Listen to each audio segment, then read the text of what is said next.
very much pushing states forward on those agendas. Great. Thank you, Mary Jo. So Peter, the next question is really for you, and I kind of had a follow-up to it as well. It's really about how you reconcile planning and some of the vision that you had with market realities. And I know for Alameda, we struggle because our community really wants a transit-oriented development, compact development, but a lot of times the folks that come in that want to build jobs or employment-generating uses want, because it's less expensive to do, a two-story, more suburban business park type of use where you have surface parking that's not as expensive as structured parking that you need for more compact neighborhoods. And so how do you, when you're dealing with these planning issues in the form-based code, how do you try to reconcile some of those issues? Good question. I think the thing we often forget is the role of time in changing the realities. On our way down here, we flew into San Jose. We stopped off and visited a development called Communications Hill, which is just a big hill sticking up in the middle of a relatively flat part of San Jose with incredible views. This kind of classic, what was the Steven Spielberg movie with those the creature from Close Encounters with the no, it's one of the cute little creature, E.T. Right, where the view's out over the grid. They knew that this place would be incredibly desirable and would call for multifamily housing, and the city's vision was for a fairly dense multifamily housing, but they knew the market wasn't there. They had the luxury of being able to hold this development out of the market until the time was right to develop it. But the notion that we just sprawl out into the landscape, filling every piece of land, is made possible by governments that are willing to bring infrastructure to the property on a cost-losing basis. When you pay the true cost of your infrastructure, when you feel the pain in an economy that's not so great, and when government isn't willing to just extend infrastructure to any developer that wants it, then it increases the value of the land such that the uses we put it to become higher uses. And all of the economics fall into place. So that said, though, we're not going to change the world tomorrow. And these general policies are going to continue to be followed by local government. As we come out of the hard times we've been in, we'll probably return to our ways. But smart local government planners can employ techniques like this. The community I live in, Alexandria, Virginia, we had an old rail yard that really wasn't at a place where it was ready to be the dense downtown that our town wanted, so we let it be a strip mall for 15 years. And at first it was a push. You know, a Target came into an area that really wasn't a very high-end area. Today the place is on fire. You know, the property values are such that we're ready to scrape it and build the downtown we always wanted, but the Target's doing so well no one can bear to do that. At the end of the day, that'll be a business decision that someone will make, but a lot of the problems we experience are really because of distortions in the economy where we're not paying the true costs of the actions that local government gets behind. So because of things like what I showed you with that, you know, we don't do a simple analysis to determine the tax revenue per acre. And so we get fooled by a developer waving a big check. But when you look at that big check and you compare it to what we have to spend to allow that development to be built, we realize we're actually going to lose money. So good data will straighten us out every time. Thank you, Peter. So a couple of these questions are actually for me. So one of them is what lessons learned at Alameda could be applied to Fort Ord? And a couple of things just after the lunch conversation, I was thinking that you know, every base is so unique and has its own opportunities and constraints. It's hard to apply any one lesson perfectly to other bases. But something that we have been looking at, especially in attracting jobs, is that we're about to approve a comprehensive zoning for the base. And in the areas we call our enterprise district, which is where we're actually reserving some of our best land for employment uses because of the desire by the community to attract jobs again, is that zoning is very flexible and opportunistic. It allows for opportunism. So it doesn't get into every little detail of everything. Now, does it does it talk about setbacks and how some of the form things that we know the community is really important about, building height, yes, and some of the uses. But it doesn't require someone to go and do a detailed plan. It gives a lot of flexibility because we don't know what our employment opportunity is going to be, and we need to be flexible to be able to capture something. And some great opportunity that comes along, we want to be ready and flexible to tackle it. Now, in our town center, which is where we want what Peter talking about, the mixed-use development around our transit center, where we want the apartments and things, and our waterfront, where we know we don't want to get our waterfront wrong. This is our chance to really develop a world-class waterfront. We don't want to screw that up. So what the zoning says is, you know what, for this waterfront town center area, you have to go do a master plan. You have to go and do a much more detailed plan that gets into the form-based code, gets into the design guidelines, and can really look carefully at the street network to make sure it works exactly how you want it to really be in the best position to capture the retail and the apartments and the higher density development around transit that you want. So that's just one strategy to think about, that there doesn't have to be a one-size-fits-all for every single district. You might want more flexibility in one area and a lot more prescription in another. And that's, again, on this question of, I know there's a number, the reuse plan, someone was saying, has these neighborhood centers in all of your different neighborhoods. And the concept, we've had to kind of wake up to reality that we're not going to get a retail, and our plan had something very similar. But this idea that we're going to get a retail center in every single one of our neighborhoods, we've had to really come with a reality check of that's not going to happen. You're not going to, and in fact, what you're doing is probably creating demand in one area that you're kind of stealing from another, and that you're probably undermining the ability to actually get a great town center or retail district. And so it's just something for us. We have been really careful about, we want the retail in our town center. That doesn't mean these other neighborhoods aren't going to have a center or a focal point. And so we've tried to really be thinking in other ways. Maybe it's an open space or a park that becomes a focal center of another neighborhood, or a community uses. We've got, or an urban farm, and a commercial nursery that's run by some of our supportive housing providers. I mean, maybe it's some other type of focal point that anchors a community or that neighborhood, but doesn't steal the retail from, your main retail area that you really want to bolster and create as much support for as possible, because retail is hard, especially the type of retail. Is one thing, I know everyone has opinions about the regional retail, but when you're trying to get that town center specialty retail, that's hard. It's just hard to do, and to do everything you can to support a retail area in a specific location instead of building a bunch of different retails all over, little districts over here that end up making the whole thing not work. So, and I don't, know all the details of FORA, but that's something we've struggled with, and that's how we're starting to think about it. Then there was another question about the McKinney Act at Alameda, which is about providing housing or using the former Navy housing for homeless populations, and we do.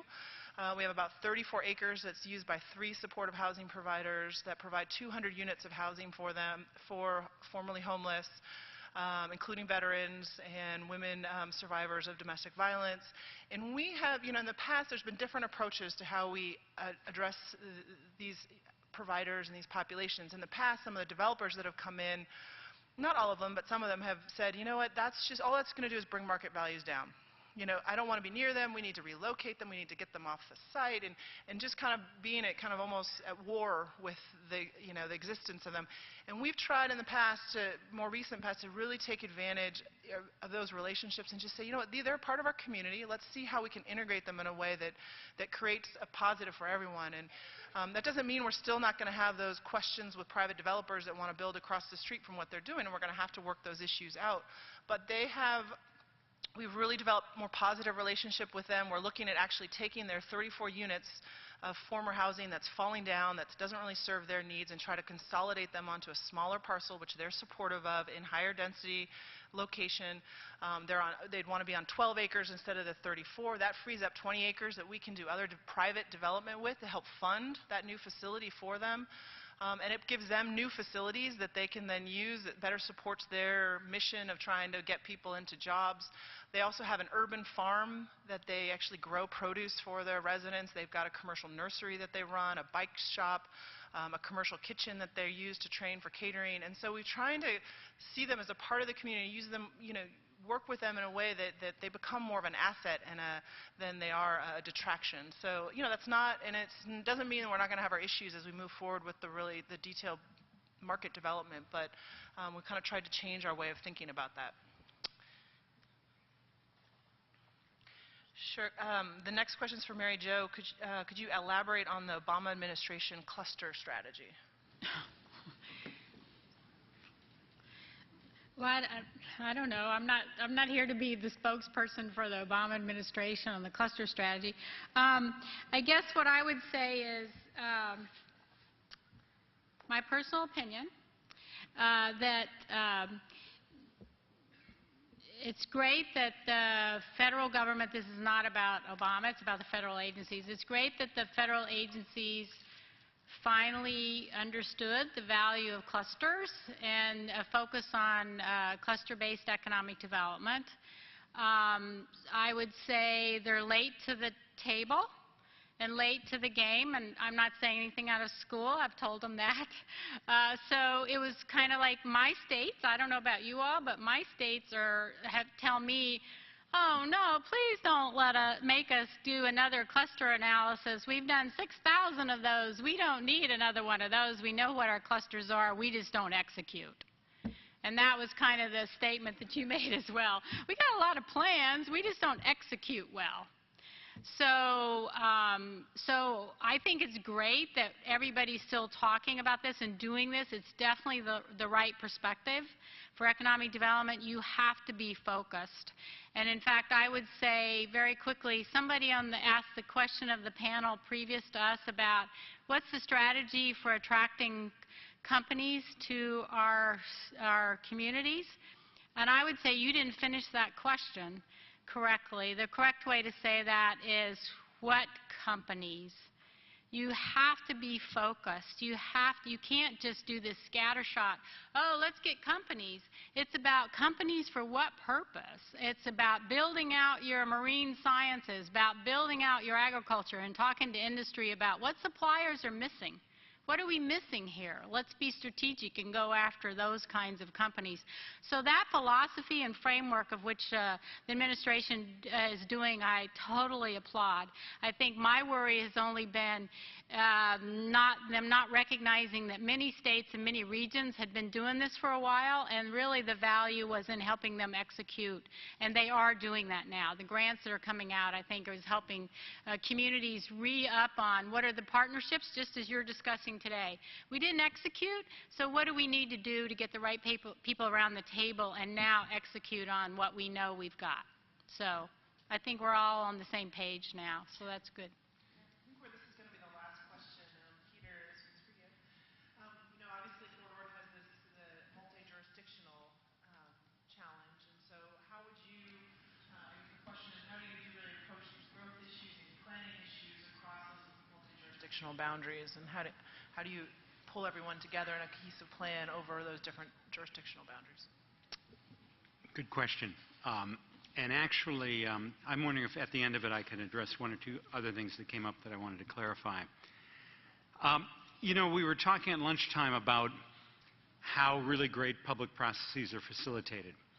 And one of the interesting cultural things that I noticed as I got involved with these smart growth folks, these new urbanists, is that when they come to the table, their loyalty is to the plan. They want to produce a great plan. And what's important is to show to everybody around the table, I'm not just siding with the person who's handing me the check. I'm not just siding with the most important politician sitting at the table. That you really need to position yourself as a neutral party between everyone, where there's a kind of an implied assurance, we're here to create a great plan. We're going to take whatever form of input comes at us, that's going to shape that plan. But at the end of the day, it's really a function of the plan's going to move forward if it has broad buy-in, if people feel some sense of ownership of it. And what's interesting is that even though you may have staff and you may have elected officials from each of those communities representing their own, the interests they're there to bring back to their piece of it, most of the people who live in the region think of themselves as citizens of the region.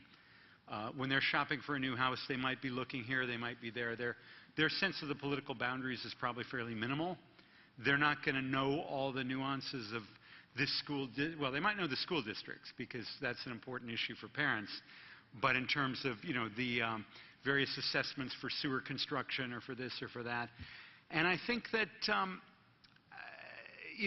plans move forward when they have broad buy-in. And the multi-jurisdictional character is just one more factor that's felt at the table that shapes the plan, but it's not an impossibility. It makes it, it makes it interesting, it makes it complex, and it means that everybody's got to get enough out of it to make it worth their while moving forward. So it may sound a bit Pollyanna-ish to talk in this way, but the plan moves forward when there's buy-in, when everybody's ready, when everybody feels they get enough of something out of it to make it worthwhile. So, that's been my experience of these processes, but it really helps if the consultant really position themselves as a neutral party between other parties. Why don't I let Mary Jo jump in, but I did want to make one last clarification.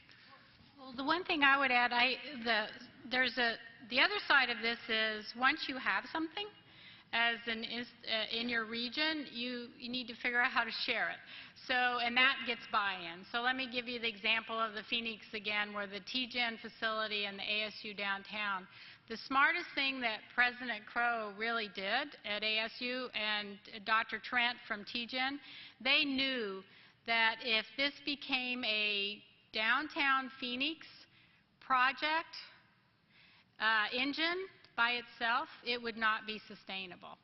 So they made all the effort that you can imagine to make sure it was a statewide resource. So in your words, it's probably a regional resource. So Dr. Trent shows up at TGen.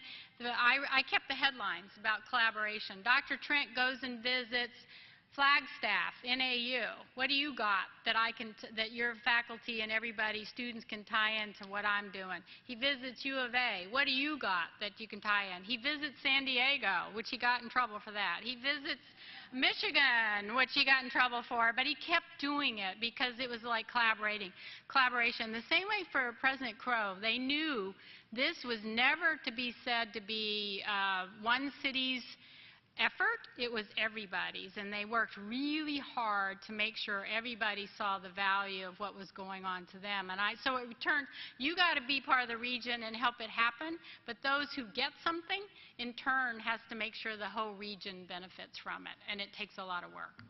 It's really the bigger pie theory. Yeah. I wanted to come back to a couple things that bubbled up in the Q&A, and Mary Jo, your comment in particular, where you said it's not really about the blocks. Anytime you take things to extremes, there's a problem. I mean, we went through a period in America in the 50s and 60s where we thought big wide roads would be the best thing in the world because get rid of obstructions and make things safer, and we discovered that by making the roads really big, people drove too fast and accidents went up. So they really were less safe. It's never one thing. It's always the push and pull of opposing forces. It's never purely physical form, but it's also never purely policy. It's how the two work together. And so, it really is about, the reason for advocating for good block structure is because of the connectedness you're able to achieve with a complete network of streets and blocks where streets go through rather than being cul-de-sacs and being blocked off. And about the notion of the creative places, the difference between Centennial Campus and RTP, the fact that people are rediscovering communal places. And so it's really about these kind of timeless lessons of what makes the kind of physical environments that facilitate personal interaction, people interacting. And so many times you go back to the classic thing that's worked for 100 years. We thought we had a better idea, but it turns out the oldies but goodies really, oftentimes are the best. So I wanted to acknowledge that. Again, we physical planners tend to get off on our tangents, but it really is the weaving back of all these pieces that makes everything work. I also wanted to acknowledge and kind of second, as a physical planner, your point about civic-anchored neighborhoods. You're right, there's not enough, in the conventional view of retail, the way retail leasing people view it, they see the world in that if it's a Noodles and Company, it's going to go next to a Bed Bath & Beyond. There are these certain formulas they see the world in. If it's 60,000 feet, it's one kind of mall. If it's 250,000, it's another. And if you show up with something that's 75,000, the whole system goes haywire.